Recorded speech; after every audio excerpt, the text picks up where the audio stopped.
1절부터 7절입니다. 야고보서 2장 1절부터 7절.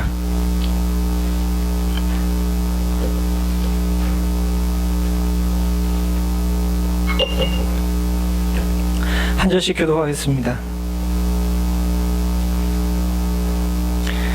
내 형제들아, 영광의 주 곧 우리 주 예수 그리스도를 믿는 믿음을 너희가 받았으니 사람을 외모로 취하지 말라. 은가락지를 끼고 아름다운 옷을 입은 사람이 들어오고 또 더러운 옷을 입은 사람의 가성을 너희가 아름다운 옷을 입은 자를 돌아보아 가로되 여기 좋은 자리에 앉으소서 하고 또 가난한 자에게 이르되 너는 거기 서든지 내 발등상 아래 앉으라 하면 서로 구별하며 악한 생각으로 판단하는 자가 되는 것이 아니냐. 내 사랑하는 형제들아, 들을지어다.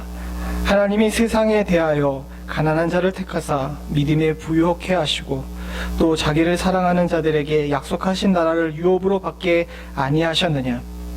도리어 가난한 자를 관시한도다. 부자가 너희를 압제하며 협정으로 끌어가지 아니하였느냐. 함께 읽겠습니다. 저희는 너희에게 대하여 일컫는 바 그 아름다운 이름을 회방하지 아니하였느냐. 아멘. 우리 박바우 선교사님은 다음 주 수요일 날 말씀을 전해 주실 겁니다. 바쁘세요. 부르는 데가 참 많으신가 봐요. 그래서 이번 주일 날에도 4시일도 가신다고 그러시네요. 그래서 다음 주에 그 수요일 날 미리 말씀 증거해 주시기를 부탁을 드렸습니다. 교제하실 시간이 많이 없으시니까 미리 전화하셔가지고 식사하시거나 그러실 때 미리 스케줄 잡아서 우리 선교사님과 교제 나누셨으면 좋겠습니다. 이번 주 주일날이었죠. 제 생에 이런 날을 볼 일이라고는 저는 생각하지 못했던 일이 일어났습니다. 그래서 많은 한국 사람들이 깜짝 놀랐는데, 다 아시는 것처럼 아카데미에서 기생충이라는 영화가 각본상, 외국어 영화상, 감독상, 작품상을 탔습니다. 외국어 영화상 정도야 모두 다 이렇게 탈 거라고 예상을 했는데, 각본상을 탈 때에도 와, 대단하다, 이젠 다 이뤘다 라고 생각을 했는데, 감독상의 대상격인 작품상까지 타가지고 참 많은 사람들이 깜짝 놀랐습니다. 우리 한국인들만 깜짝 놀란 것이 아니라 미국에 있는 주류 사회도 깜짝 놀랐던 것 같아요. 그래서 며칠이 지난 오늘까지도 여기에 관한 분석 기사가 미 주류 언론 가운데 많이 언급이 됩니다. 그 주류 언론들이 한결같이 하는 이야기가 그겁니다. 한국어로 만든 외국 영화가 미국의 아카데미에서 작품상과 감독상을 타게 된 원인이 무엇인가에 대해서 이야기를 하는 거죠. 그리고 그 원인에 대해서 한결같이 그 주류 언론들이 이야기하는 것은 현대 자본주의 사회의 빈부격차에 대해서 다루는데, 이것이 미국 사회에도 공감을 이뤘기 때문에 그렇게 작품상을 탔다라고 이야기합니다. 현대 자본주의 사회의 빈부격차를 다뤘기 때문에 라고 나오는 이 부분에 저는 집중해서 보게 돼요. 오늘날 많은 사람들이 미국도 그렇고 유럽 선진국들도 그렇고 한국과 일본도 그렇고 소위 자본주의를 이룬 많은 나라들이 가장 크게 이슈로 삼는 문제가 빈부격차입니다. 즉 부의 편중이죠. 부자들은 점점 부자가 되고 가난한 사람들은 더 가난하게 되는 그런 사회 구조를 가지고 있기 때문에 그렇습니다. 그런데 잘 생각해 보게 되면 이 빈부격차의 문제, 더 정확하게는 차별의 문제는 자본주의만의 문제가 아니에요. 인간이 사회를 이루고 사람들이 모여 살게 되면서부터 차별은 항상 존재했습니다. 아예 공식적으로 차별을 이야기하는 고대 사회의 노예제도 사회나 또는 중세의 봉건 사회뿐만 아니라 근대화된 이후에 자본주의뿐만 아니라 심지어는 평등을 가치로 세운 공산주의에서도 차별은 존재합니다. 공산주의는 다 평등한 것 같죠. 그래서 서로 동무동무 부르니까 다 평등한 것 같죠. 아닙니다. 사실은 공산주의 사회가 훨씬 더 고정된 차별 안에 이렇게 가둬져 있는 것이 사실입니다. 실제로 보게 되면 인간은 인간 사회에서 사회를 구성하며 이루는 가운데 차별이 존재하지 않았던 적이 없었어요. 딱 하나, 이 차별이 없는 세상에 대해서 온전히 이야기하며 또 그것을 기준으로 삼고 있는 곳은 교회뿐입니다. 왜냐하면 교회는 주님 앞에서 모두가 다 평등하기 때문에 그래요. 사실 우리는 하나님 앞에서 먼지보다 못한 존재입니다. 여러분 잘 아시는 것처럼 도토리 키재기라는 이야기가 있죠. 도토리 여러분 키재 보셨죠? 우리가 볼 때 도토리 키재기 하게 되면 어떻게 됩니까? 그놈이? 제가 그놈이라고 그랬다고 바로 그놈이라고 나옵니다. 예, 그게 그거예요. 사실 차별을 이야기하고 있지만 인간과 인간 사이의 차별을 보게 되면 돈을 누가 더 많이 가졌는지, 또는 그 사람이 얼마나 많이 공부했는지, 또 그 사람이 얼마나 잘생겼는지, 이쁜지, 이런 거 가지고 차별을 하는데 그건 다 거기서 거기라는 겁니다. 생각을 해보십시오.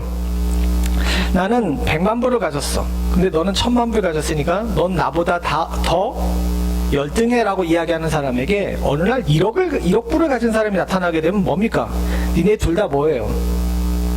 거지네? 이렇게 돼버리는 거랑 마찬가지죠. 차별이라고 생기는 이유가, 가장 큰 이유 중에 하나가 뭐냐면 인간이 거기서 거기이기 때문에 그렇습니다. 근데 교회에서는 사람 중심이 아니라 하나님 중심이죠. 우월하신, 정말 비교할 수 없이 우월하신 하나님 앞에서 인간은 모두가 다 거기서 거기인 겁니다. 따라서 유일하게 차별이 없는 곳이 교회여야 합니다. 그러나 실제적으로 보게 되면 교회에 차별이 없나요? 사실 이것이 가장 큰 문제이죠. 사실 야고보도 이것을 굉장히 집중적으로 이야기를 하고 있습니다. 교회 내 차별이 존재한다는 것은요, 역설적으로 이야기하게 되면 그 교회는 하나님 중심이 아니라는 것이 되는 거예요. 무슨 얘기인지 아시겠습니까? 사람 중심이고 사람 사이에 사는 공동체이기 때문에 사람과 사람을 서로 비교하고 서로를 나눈다는 거죠. 하나님 중심 교회면은 하나님에 비춰가지고 모두가 다 연약하고 부족하고 모자른 존재이기 때문에 다 낮아질 수 있는데, 내가 라는 단어가 나옴과 동시에 교회에는 차별이 존재할 수밖에 없다는 것입니다. 오늘 첫 번째로 제목을 잡아봤는데, 우리 한번 첫 번째 제목 같이 읽어보죠. 같이 봅니다. 시작. 차별, 영광에 대한 도전. 사실 이것이 야고보가 차별에 대해서 바라본 핵심입니다. 교회 내에서 사람과 사람의 차별은 하나님의 영광에 대한 도전인 거예요. 우리 1절에 보게 되면, 내 형제들아 영광의 주 곧 우리 주 예수 그리스도를 믿는 믿음을 너희가 받았으니 사람을 외모로 취하지 말라라고 나오죠. 요거를 우리가 요즘 한국에서 가장 많이 쓰고 있는 개역 개정성경에서는 이렇게 얘기합니다. 위에 것만 읽어보죠. 같이 봅니다. 시작. 내 형제들아 영광의 주 곧 우리 주 예수 그리스도에 대한 믿음을 너희가 가졌으니 사람을 차별하여 대하지 말라. 좀 쉽게 번역한 표준세 번역도 같이 읽어보겠습니다. 시작. 나의 형제들이라면 여러분은 영광의 우리 주 예수 그리스도를 믿고 있으니 사람을 차별하여 대하지 마십시오. 저 위에 있는 개역 개정과 밑에 있는 표준세 번역에 한 가지 큰 차이가 있는데, 중간에 쉼표예요. 두 개로 내용이 갈라지는 겁니다. 서로가 대칭이 되는 거죠. 밑에 표준세 번역을 보게 되면 성도는 영광의 우리 주 예수 그리스도를 믿는 사람이에요. 그죠? 이 영광의 예수 그리스도를 믿는 사람은 어떻게 됩니까? 사람을 차별해야 대하지 않아야 됩니다. 그냥 그리스도를 믿는 사람이 아니라 영광의 우리 주 예수 그리스도라고 이야기한 그 이유가 있어요. 아까 전에 말씀드린 것처럼 온전히 우월하신 하나님, 그 영광의 주님을 믿고 있기 때문에 우리는 다 어떻게 되는 겁니까? 차별할 수 있는 권리도, 차별할 수 있는 이유도, 차별할 수 있는 능력도 없게 되는 거예요. 다르게 얘기하게 되면, 사람을 차별하여 대하게 되게 되면 영광의 우리 주 예수 그리스도를 믿는 거예요, 안 믿는 거예요? 너무 극단적이죠? 근데 사실 야고보의 개념은 바로 저기에 있습니다. 왜? 전능하신 하나님 영광의 주를 믿고 있는 우리가 서로가 가진 것, 안 가진 것 가지고 서로 불평등하게 대해야 하냐는 거죠. 따라서 야고보의 생각과 야고보의 이 논리에 따르게 되게 되면, 서로 간에 내가 우월하니 네가 우월하니라고 이야기하는 것 자체가 하나님의 영광에 대한 부정이고 하나님의 영광에 대한 도전이라는 거예요. 이건 용납할 수 없는 일이라는 거죠. 사실 그렇습니다. 하나님의 영광 자체가 어떻게 나타납니까? 하나님의 영광은 예수 그리스도가 이 땅에 오심으로 우리 가운데 나타나셨는 줄로 믿습니다. 그리고 그 예수 그리스도가 이 땅에 오심으로 나타낸 영광의 본질을 고린도후서 8장 9절에서 이렇게 얘기합니다. 같이 봅니다. 시작. 우리 주 예수 그리스도의 은혜를 너희가 알았거니와 부유하신 자로서 너희를 위하여 가난하게 되심은 그의 가난함을 인하여 너희로 부욕해 하려 하심이라. 바로 저것이 예수 그리스도의 영광의 요체입니다. 능력 많으신 그분께서 우리를 위해 가난하게 되셨고 그 가난함을 인하여서 우리가 부유하게 된 것, 이것이 예수 그리스도의 영광의 요체예요. 그런데 우린 이런 영광을 알고 있고 그런 영광의 주님 밑에 있으며 그 영광을 믿고 있음에도 불구하고 여전히 사람을 가진 것으로 차별한다는 것은 있을 수가 없는 일이라는 겁니다. 과연 그렇게 하는 사람이 믿는 사람이냐라고 지금 물어보고 있는 거죠. 사랑하는 성도님들, 다행스럽게도 우리 교회에는 차별이 없는 줄로 믿습니다. 제가 어느 목사님하고 그런 얘기를 했는데, 교회 서로 이야기를 하던 중에 우리 교회 때 이야기가 아닙니다. 저쪽이 캘리포니아 있을 때 이야기였는데, 목사님하고 쭉 이야기를 하던 가운데 저한테 그런 얘기를 하시더라고요. 목사님 교회 가운데 큰 부자가 없는 것을 감사하게 여기십시오라고 이야기하시더라고요. 그래서 이게 또 뭔 소린가 이랬습니다. 왜냐하면 그 얘기하신 목사님이 그 교회에 지금에서야 멀리 떨어져 있으니까 이걸 그분이 들을 리가 없으니까 이야기를 하지만, 자바에서 아주 크게 사업하시는 분이 장로님으로 계셨어요. 근데 이분의 헌금이 교회 재정의 95%를 담당했습니다. 다른 분들이 헌금을 조금 하는 것이 아니라 이분이 워낙 많이 하신 거예요. 그러니까 거의 자바에서 가장 큰 업체를 운영하시면서 하시는 그런 분이셨는데, 선교도 많이 하시고 다 좋아요. 그리고 많은 사람들이 참 존경하는 그런 분이셨는데, 그 교회 목사님은 좀 상황이 달랐던가 봐요.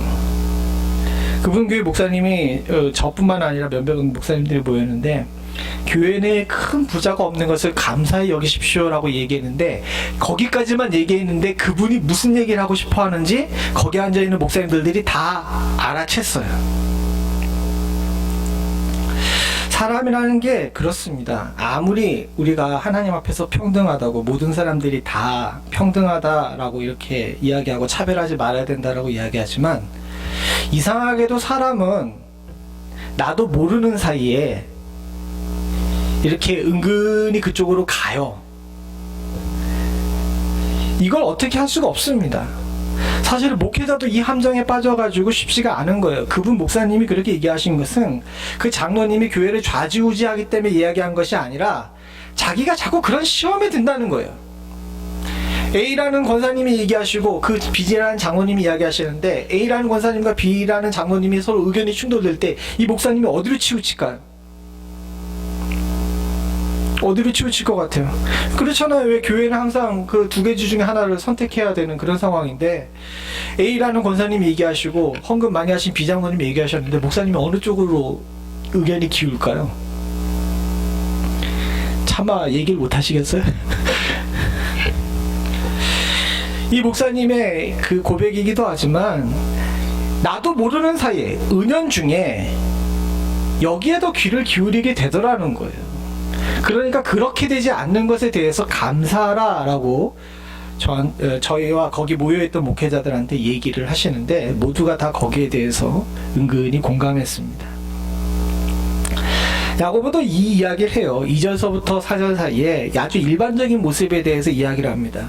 그 일반적인 모습이 어떤 모습인지 표준세 번역이 훨씬 더 이제 쉽게 이해할 수 있으니까 한번 같이 읽어보죠. 2절부터 4절입니다. 시작. 이를테면 여러분의 회당에 화려한 옷을 입은 사람이 금가락지를 치고 들어오고, 그다음 남루한 옷을 입은 가난한 사람도 들어온다고 합시다. 여러분이 화려한 옷차림을 한 사람에게는 특별한 호의를 보이면서 여기 좋은 자리에 앉으십시오 하고, 가난한 사람에게는 당신은 거기 서 있든지 나의 발치에 앉아 있든지 하시오 하고 말하면, 바로 여러분은 서로를 차별하고 나쁜 생각으로 남을 판단하는 사람이 된 것이 아니고 무엇이겠습니까? 우리 성경보다 훨씬 더 이해하기가 쉽죠.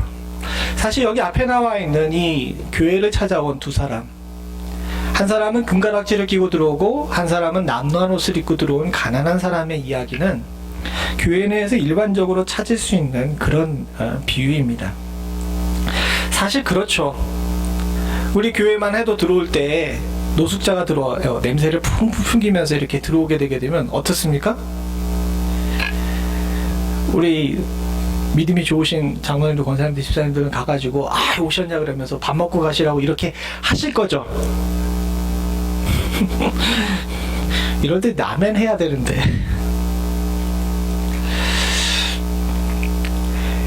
저기서 우리 성경에는 만약이라고 나오고 이 표준서 세번역에는 이를테면이라고 나온 저 부분, 저게 그냥 만약이나 이를테면이 아니라 사실은 우리의 일반적인 모습이라는 사실을 통렬하게 직시하라고 이야기를 하고 있는 것입니다. 우리는 예수를 믿습니다. 그리고 예수를 믿게 된 다음에 새 사람을 입었다라고 얘기를 해요. 그런데 문제는 뭐냐면 새 사람을 입었다라고 믿는다라고 이야기하지만 우리 옛사람의 습속은 잘 벗어나기가 쉽지가 않습니다. 우리 옛사람의 습속은 어떠냐 하면 깨끗하고 나한테 이득이 될 것 같은 사람한테 훨씬 더 친절해요. 근데 그렇지 않은 사람에게는 거부감을 느낍니다. 근데 여러분, 이상하게도 이게 본능이래요. 의식적으로 하는 일이 아니랍니다. 이게 본능이랍니다. 하나님이 원래 모습으로 준 본능이 아니라 죄악된 세상을 살면서 후천적으로 얻게 된 이 죄악된 본성이라고 이야기를 하죠. 이걸 신학적으로는 죄악된 본성이라고 이야기하는 거예요. 즉 이 이야기는 무슨 얘기냐면, 내가 믿음으로 성령 충만해서 의도적으로 누르지 않으면 저 이를테면 만약이라고 얘기한 저게 어떻게 된다는 거예요? 그냥 자연스럽게 나온다는 거예요. 저게 일반적이라는 겁니다. 저게 일반적인데 문제는 뭐냐 하면 오늘 여기 표준세번역에는 나쁜 생각으로 나왔지만 우리 성경에는 악한 생각이라고 나오죠. 악한 생각. 악한 생각으로 이와 같이 한다라고 이야기를 합니다. 즉 본능이기도 하고 일반적이기도 하지만 이것이 하나님의 기준에 볼 때는 악한 거니까 우리가 예수를 믿는다라고 이야기한 이후에는 끊어버려야 될 행동이라고 성경은 규정하고 있는 거예요. 왜 이것을 악한 생각이라고 이야기했을까요? 뒷부분에 나와 있지만 이것이 판단이기 때문에 그렇습니다. 나쁜 생각으로 남을 판단하는 사람, 악한 생각으로 판단하려는 자, 여기에 아주 중요한 의미가 있습니다. 왜냐하면 야고보서 4장 12절을 같이 한번 읽어보죠. 같이 보자. 시작. 입법자와 재판자는 오직 하나시니 능히 구원하시기도 하시며 멸하기도 하시느니라. 너희는 누구간데 이웃을 판단하느냐. 교회 내 대전제는 하나님이 우월하시기 때문에 모든 성도가 다 평등하다는 거예요. 그 평등한 가운데 하나님께서는 입법자, 즉 법을 세우는 자와 재판자, 옳고 그름을 판단하시는 자라고 분명히 이야기하고 있습니다. 그리고 이 입법과 재판은 하나님 이외에 누구도 손댈 수 없는 그런 하나님의 고유 권한이에요. 그런데 내가 판단을 한다. 이것은 악한 것이 되는 거죠. 얼마 전에 시민권 시험을 보는 가운데 그 시민권 인터뷰어가 그렇게 묻더라고요. 당신은 미국 외의 지역에서 귀족이었냐고 묻더라고요. 정확하게 이제 영어로 되어 있는 건 제가 지금 기억이 안 나는데 그걸 이렇게 한국어로 해석하게 되면 당신은 미국 이외에서 귀족이나 특별한 존재였습니까? 라고 물어보더라고요. 거기에 대해 뭐라고 대답을 해야 됩니까? 예? 노라고 대답해야 이게 넘어간다고 이제 정답이 그렇게 나와요. 그게 예스라고 대답하면 안 된답니다. 왜? 예스라고 대답하면 안 되고요. 만약에 과거에 그런 위치에 있다 하더라도 미국 시민이 되게 되면 그걸 어떻게 해야 돼요? 포기해야 돼요. 왜? 미국은 기본적으로 신분에 의한 차별에 대해서 금했기 때문에 그래요. 그런데 그렇게 해가지고 그런 사회까지 한 미국 시민이 된 사람이 난 어느 나라의 백작이고 공작이었으니까 니들은 나한테 꿇어야 돼. 그럼 그 사람 어떻게 되는 거예요? 응? 제가 정확하게 미국 법은 몰라서 그런데 그럼 그 사람 범법자 되는 거잖아요. 동일한 겁니다. 우리가 하나님 나라의 백성이 됐어요. 과거에는 내가 잘난 맛에 살던 그런 사람인데 이제 하나님을 믿음으로 말미암아 하나님 영광 아래 꿇고 입법자와 재판자가 유일한 하나님 되신 그분의 나라에 들어갔어요. 그분의 나라에 들어가서 그분을 믿는다라고 이야기하는 것은 내가 과거에 가졌던 모든 권리와 내 판단 능력조차도 어떻게 한다는 겁니까? 포기한다고 서명하고 들어온 거예요. 그런데도 불구하고 여전히 내가 과거의 습속 그대로 내가 판단하고 내 권리를 찾고 내 능력으로 다른 사람을 감히 잰다는 것은 아까 얘기한 것처럼 시민권 선서하고 들어와가지고 난 여전히 귀족이라고 이야기하는 것과 똑같은 이치라는 겁니다. 그래서 얘기하죠. 너는 누구 간대? 너는 누구 간대? 이건 믿는 사람들에게 굉장히 실존적인 질문입니다. 사랑하는 성도님들, 하나님에 대한 도전이라는 거예요. 판단하는 것은. 우린 차별이 굉장히 일반적이기 때문에 할 수도 있다, 또는 내가 약하기 때문에 그렇지 하고 쉽게 넘겨버리는 경우가 있는데요. 오늘 결론을 미리 말씀드리게 되면 차별은 죄예요. 그 사람을 차별했기 때문에 죄가 아니라 차별하는 것 자체는 하나님의 권위에 도전했기 때문에 죄입니다. 우리가 이걸 명확하게 알아야 됩니다. 아무리 어린 자녀나 또 가난한 자들이나 또는 뭔가 신체적으로 불리한 위치에 있는 사람이다 할지라도 우리가 그들을 향해 차별하지 않고 동등하게 대해야 함은 내가 하나님 나라의 백성 됐기 때문이에요. 그들을 차별하게 된다면 내가 하나님 나라의 하나님의 권위에 대해 도전하는 것이고요. 하나님의 권위에 도전하는 하나님 나라 백성은 뭡니까? 따라해봅시다. 반역자. 안 따라하시네. 뭐라고요? 반역자예요. 반역자는 뭡니까? 국가 체제에 반역하는 자는 사형이에요. 죄 중에 아주 큰 죄입니다. 야고보는 우리가 실존적으로 누구인지에 대해서 정확하게 알게 된다면 하나님의 권리와 권한인 이 사람을 택하는 문제에 대해서 함부로 얘기할 수 없다는 거예요. 인도의 유명한 독립운동가이자 정치가였던 간디를 여러분들 다 아실 겁니다. 아주 유명한 얘기죠. 간디는 아주 어렸을 때부터 친영 성향의 부모 밑에서 컸어요. 그 당시 인도가 식민지였는데 간디 집안은 굉장히 부자였답니다. 그리고 그 당시 인도의 부자들은 대부분 다 영국 지배에 이제 순응하는 그런 사람들이었어요. 친영 성향의 아버지 밑에서 자랐기 때문에 일찍부터 영국식 교육을 받았고요. 그 영국식 교육을 받는 가운데 영국식 교육의 특징 중에 하나였죠. 그 당시 영국 교육 중에 특징 중에 하나였던 성경에 대해서 아주 깊이 이렇게 알게 됐습니다.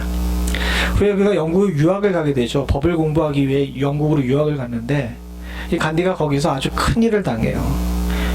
교회를 찾아가는데 교회에서 어떻게 됐습니까? 쫓겨났어요. 이유는 단 하나, 그 사람이 인도 사람이었기 때문에 그렇습니다. 그때 그 교회에서 쫓겨나서 발길을 돌리면서 간디는 결심을 했다죠. 내가 예수를 믿어도 다시는 교회는 안 가겠다고.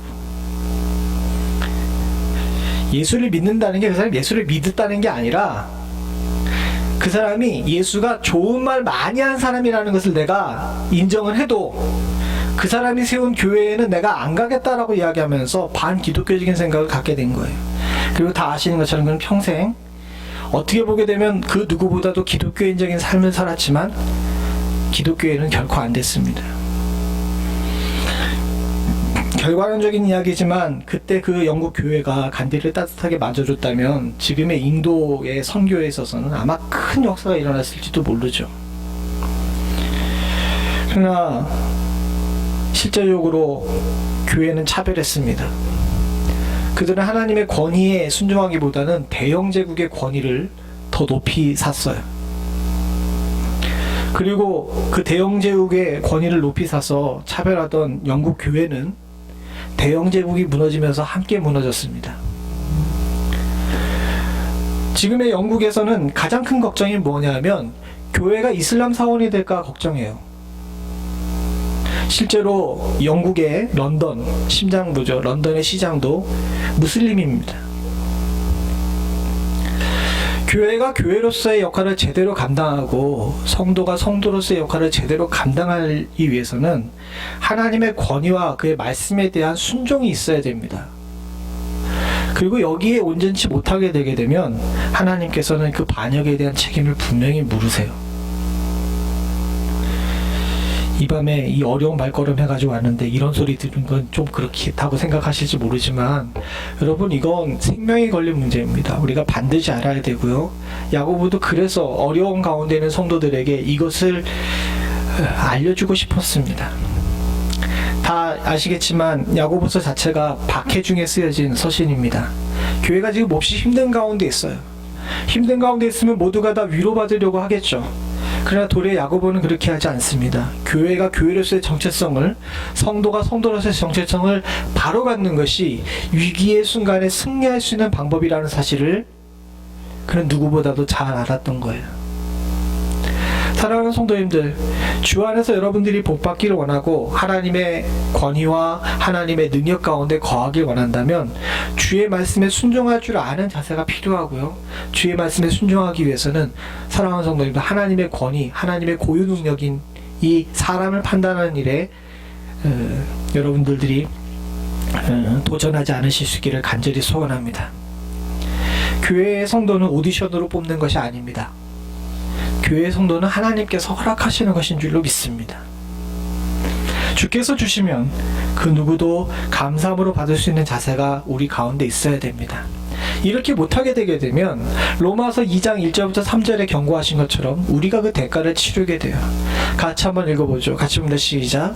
그러므로 남을 판단하는 사람아, 물론 누구든지 내가 핑계치 못할 것은 남을 판단하는 것으로 내가 너를 정죄함이니 판단하는 내가 이 같은 행함이냐. 이런 일을 행하는 자에게 하나님의 판단이 진리대로 되는 줄을 우리가 아노라. 이런 일을 행하는 자를 판단하고도 같은 일을 행하는 사람들아, 내가 하나님의 판단을 피할 줄로 생각하느냐. 판단하는 자는 하나님께 그대로 판단받는다고 말씀하고 있습니다. 차별하는 자는 그대로 차별당하게 됩니다. 사랑하는 성도님들과 저와의 가운데 이 말씀이 도전이 되어서 마음속에 깊이 깨닫고 또 경계하시는 은혜가 있을 수 있기를 간절히 소원합니다. 그러나 아까 전에 얘기한 것처럼 이건 일상적인 일이에요. 일상적이다라는 것은 뭐냐면 익숙하다라는 겁니다. 전에도 말씀드렸듯이 이 일상적인 일을 일상적이지 않게 하려면 항상 이 부분에 대해서 경계해야 되죠. 그런데 안타깝게도 사람에게 있어서는 항상 깨어서 경성함을 이루기가 참 쉽지가 않아요. 오늘 본문의 5절부터 7절에 나온 이 뒷부분에는 또 다른 경고가 나옵니다. 우리 같이 한번 읽어보죠. 같이 봅니다. 시작. 죄를 닮아가는 죄. 우리 성경을 쭉 보게 되면 이게 무슨 내용인지를 잘 이해하기가 쉽지가 않죠. 내 사랑하는 형제들아 들을지어다 라고 쭉 나오는데, 제가 누차 말씀드렸지만 우리 성경의 안타까운 점은 여기에 그 문장부호가 없는 게 조금 이해하기가 쉽지가 않아요. 근데 이걸 표준세 번역으로 번역한 부분을 다시 한번 읽어보기를 원합니다. 같이 봅니다. 시작. 나의 사랑하는 형제 자매 여러분 들으십시오. 하나님께서 세상에 가난한 사람을 택하셔서 믿음이 좋은 사람이 되게 하시고 하나님을 사랑하는 자들에게 약속하신 그 나라의 상속자가 되지 않게 하셨습니까? 이 5절에서 이야기하는 것은 바로 우리의 현실에 대해서 이야기하고 있는 겁니다. 우리는 가난한 자였어요. 세상에 가난한 자였는데 우리를 어떻게 합니까? 믿음이 좋은 사람이 되게 하셔서 하나님 나라의 약속의 상속자가 되게 하셨어요. 그쵸? 그러니까 우리는 좀 다른 존재가 된 겁니다. 근데 문제는 6절부터 7절입니다. 같이 봅니다. 시작. 그런데 여러분은 가난한 사람을 업신여겼습니다. 여러분을 압박하는 사람은 부자들이 아닙니다. 또 여러분을 정으로 끌고 가는 사람도 바로 그들이 아닙니까? 하나님께서 여러분에게 주신 그 존귀한 이름을 모독하는 사람도 바로 그들이 아닙니까? 이 내용을 잘 읽어보게 되면 무슨 얘기냐면, 그런데 여러분은 가난한 사람들을 업신여겼습니다라고 얘기하면서 존재가 바뀐 우리가 여전히 차별하고 있는데, 이 차별은 누구의 모양이냐? 여러분을 압박하는 사람들은 부자가 아닙니까? 세상의 부자들이고, 또 여러분을 법정에 끌고 가는 사람들도 바로 이들이 아닙니까? 세상의 권력자들이고, 하나님께서 여러분들에게 주신 그 존귀한 이름을 모독하는 사람들도 바로 그들이 아닙니까? 즉 하나님의 영광에 도전하는 세상의 적그리스도들, 바로 그런 사람들이 차별하는 존재라는 거예요. 세상의 부자들과 권력자들과 적그리스도들이 하는 그런 차별을 왜 하나님 나라의 유업을 받은 믿음의 사람들인 여러분들이 하고 있습니까? 라고 지금 물어보고 있는 거예요. 우리 성경 읽을 때보다는 조금 더 이해가 쉽죠?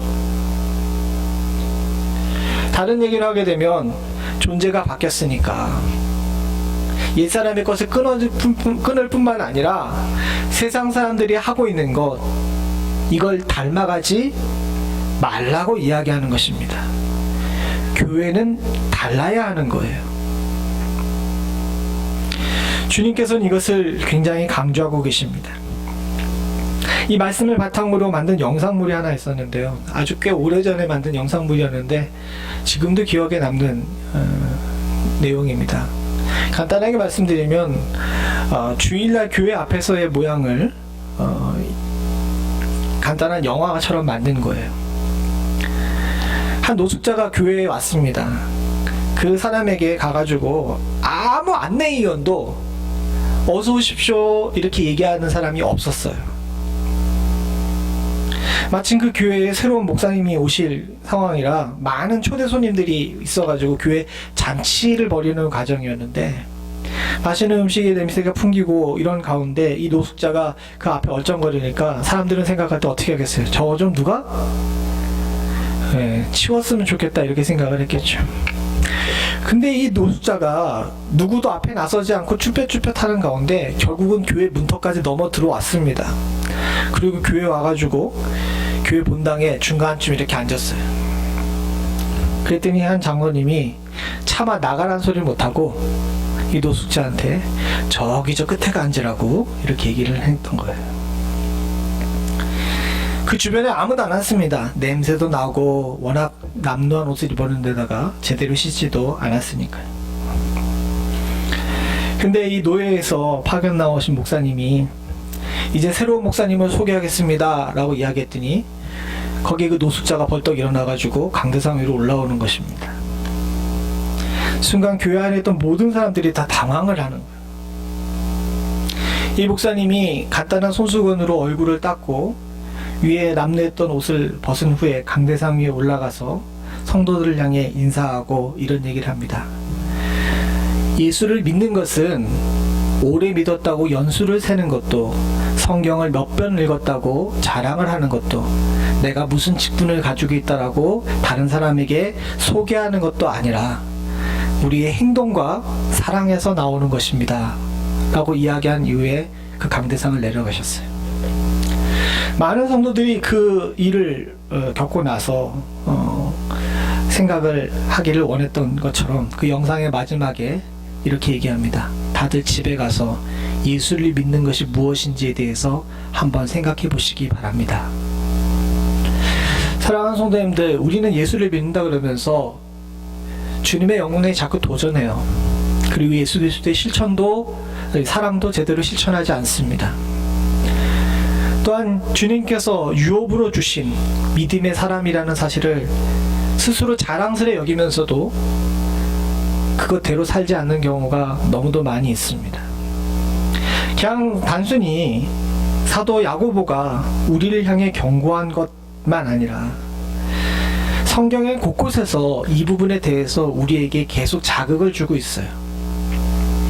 그러나 그런 말씀에 귀 기울이는 것이 쉽지 않고, 더 큰 것은 자꾸 세상이 하는 방법을 닮아가고자 하는 모양이 목회자에게도 교회에게도 성도에게도 보이는 경우가 많이 있습니다.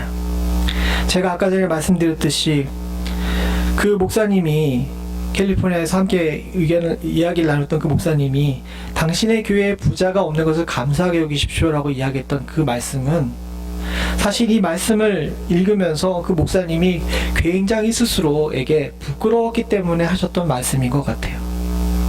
저도 오늘 이 말씀을 준비하면서 스스로에게 물어봅니다. 서선영 목사, 너는 여기에 부끄럽지 않냐? 다시 부끄럽습니다. 그리고 어떻게 보게 되면 하나님 나라 가는 그 순간까지 이 부끄러움에서 벗어나긴 쉽지가 않을 것 같아요. 그러나 그렇다 그래서 우리가 이 일을 게을리해서는 안 되는 줄로 믿습니다. 우린 항상 스스로에게 경계를 삼고 스스로에게 도전하며 스스로에게 항상 깨어있으라고 경고해야 될 줄로 믿습니다. 사랑하는 성도님들, 내 이웃을 차별하거나 그들을 향해서 판단하는 마음을 갖는 것은 다시 한번 말씀드리지만 하나님의 영광에 도전하는 일입니다. 그가 외국인이 됐던, 그가 피부색이 어떻던, 그가 나이가 어떻던, 그가 어떤 공부를 했던, 그가 과거에 어떤 삶을 살았던, 주님께서는 그런 것들을 기준으로 세우시지 않으셨습니다. 주님의 기준은 딱 한 가지입니다.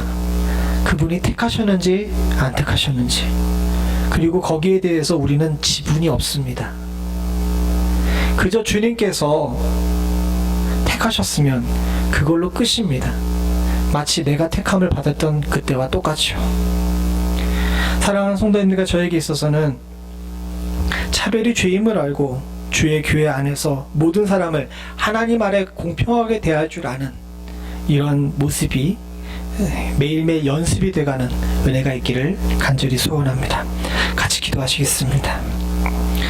하나님 아버지, 우리가 무엇이간데 우리를 택하셔서 주의 사랑 가운데 하나님 나라의 유업을 받은 자로 삼아주시고 하나님 나라 백성 되며 하나님의 아들과 딸 되게 하심, 이 귀하고 놀라운 은혜가 우리 가운데 임했음에도 불구하고 하나님 아버지, 여전히 우리의 눈과 생각과 행동이 세상의 것에 그대로 잡혀 있음을 주여 용서하여 주시옵고, 하나님 이제 이후로는 하나님의 영광에 도전한 일 없도록 주님 도와주시옵소서.